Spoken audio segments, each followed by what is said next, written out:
and welcome back to the African Diaspora News channel. I am Wangil Zalalam bringing you this report. Today's report comes from UK courts. They have actually allowed the Nigerian farmers and fishermen, about 45,500 of them, allowed them to sue Shell Company. Yep, the big Shell Company.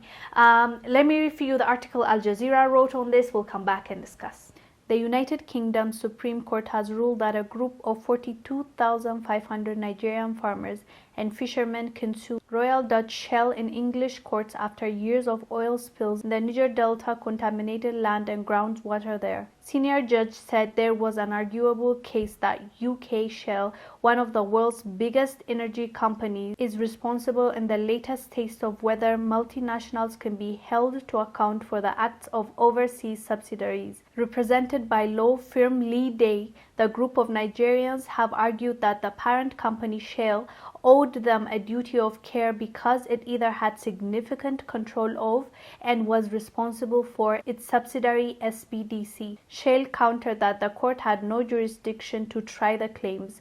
The ruling also represents a watershed moment in the accountability of multinational companies. Increasingly impoverished communities are seeking to hold powerful corporate actors to account, and this judgment will significantly increase their ability to do so. UK common law is also used in countries like Canada, Australia, and New Zealand, so it is a very helpful precedent.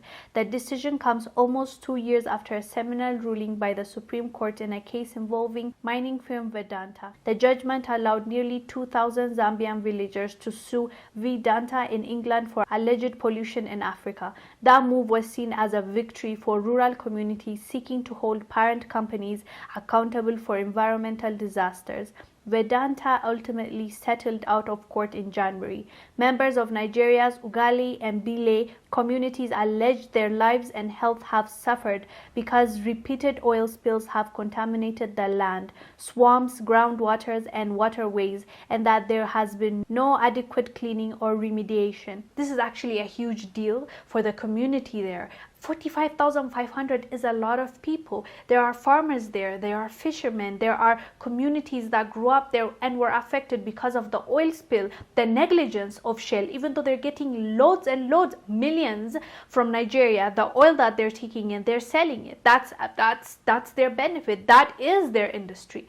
So for them to be negligent and allowing oil to spill and this community to suffer, they had to pay for it. And the fact that the UK courts have allowed these farmers to take Shell to court in the UK and ask for their rights, that's a big deal. That is a big deal because now other farmers, other communities, other locals that have been affected by mining, not only oil, when it comes to gold, diamond, this big corporation come in there and take and leave a mess wherever they're living and affect the people that are on the ground, and they have to live with that, and the corporation don't care because they're not being held accountable.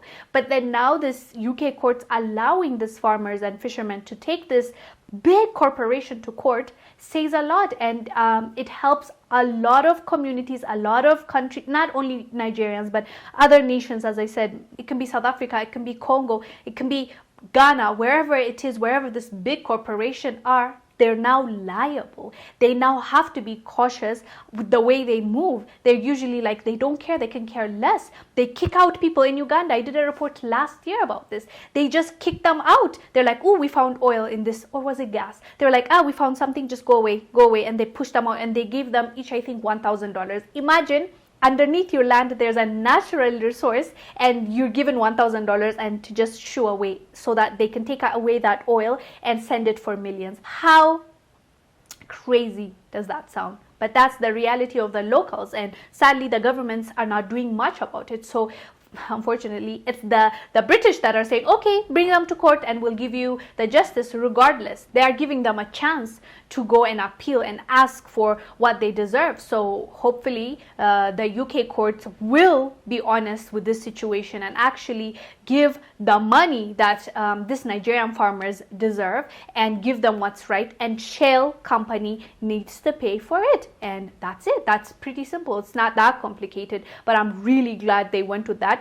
Shell spokesperson came out and said this is a really disappointing information and I can't believe UK decided to do this. Well, good. I'm glad they decided to do this, and I'm even surprised. Like, wow, what happened? Like, who what happened? Like, is there I even thought, like, what can they benefit from this? But I don't know. I couldn't come. Anyways, guys, you tell us down below. What do you think UK will benefit from this, the UK court? I don't know. That's why I'm asking you. But the fact that they're giving a chance to this 45,500 farmers and fishermen that wouldn't have gotten a chance makes me happy. That on its own makes me happy. Anyways, guys, do let us know down below what your thoughts are. First of all, I want you to tell us down below, why do you think UK courts moved this way, allowed these farmers to take these people to court and do the right thing, actually? And secondly, what do you think about Shell company doing what they did in those regions and spilling oil all over and making these farmers